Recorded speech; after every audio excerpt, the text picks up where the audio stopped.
Pemirsa, inilah headline Indonesia hari ini, Jumat 25 Oktober 2024. Berita pertama dari Kompas.com memberitakan perusahaan raksasa di bidang tekstil PT Sri Rejeki Isman Tbk atau Sritex resmi dinyatakan pilot per Rabu 23 Oktober 2024.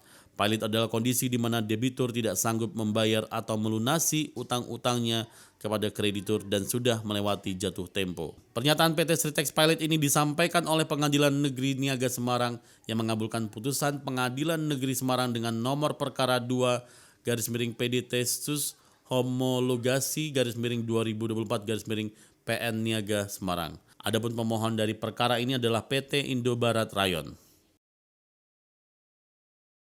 Berikutnya dari Inggris, Kompas.com melaporkan jumlah kucing dan anak kucing yang ditelantarkan di Inggris telah melonjak lebih dari 30% tahun ini. Badan Amal Penyelamat Hewan Terkemuka yang merilis data ini menggambarkan situasi ini sebagai krisis yang semakin parah. Dilansir Guardian tahun lalu, Cat Protection telah menolong 184.000 kucing atau setara dengan sekitar 500 kucing per hari.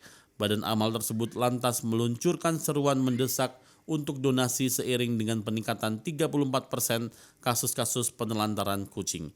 Ini terjadi pada 7 bulan pertama tahun 2024. Selanjutnya detiknews.com memberitakan Polrestabes Semarang menyebut ada skenario di balik maraknya aksi gangster di kota Semarang hingga aksi unjuk rasa yang melibatkan para pelajar SMK. Polisi menduga rangkaian aksi itu sengaja dilakukan untuk memecah pengamanan di masa Pilkada 2024.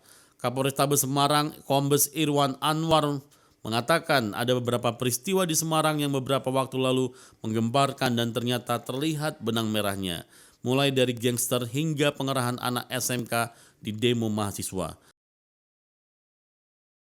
Selanjutnya, Detik News memberitakan Polres Metro Tangerang Selatan Tangsel membongkar penyelundupan bubuk ekstasi Methylene Dioxymelamine MDMA dari Cina. Sebanyak 3 orang ditangkap polisi. Kami juga berhasil mengungkap pelaku dan mengamankan barang bukti berupa serbuk ekstasi atau MDMA seberat 1,1 kg, di mana kami menetapkan tersangka ada 3 orang, ungkap Kapolres Tangerang Selatan AKBP Victor Ingkiriwang dalam konferensi pers di Polres Tangerang Selatan pada hari Kamis 24 Oktober 2024. Ketiga tersangka yang ditangkap yakni warga negara Malaysia berinisial DS alias Vita 33 tahun dan 2 orang warga negara Indonesia berinisial K alias Wati 44 tahun dan IKC alias D 39 tahun.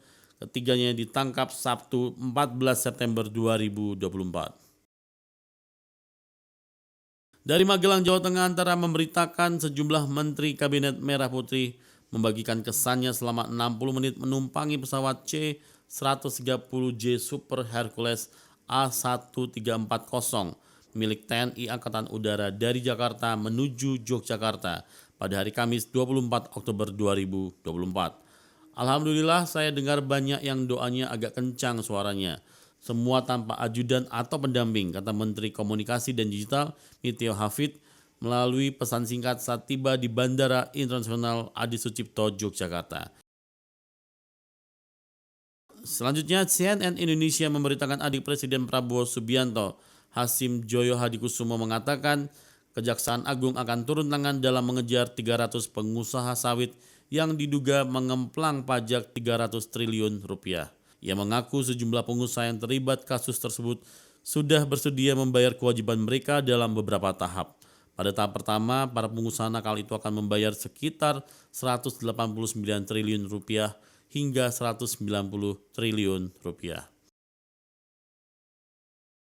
Dari Jakarta, Kompas.com memberitakan Komisi Pemberantasan Korupsi atau KPK mengapresiasi Kejaksaan Agung atas operasi tangkap tangan OTT terhadap 3 orang hakim Pengadilan Negeri Surabaya yang membebaskan kasus penganiayaan Ronald Tanur.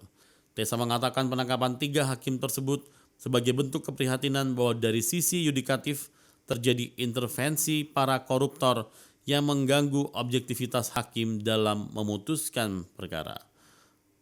Pemirsa, itulah headline Indonesia hari ini.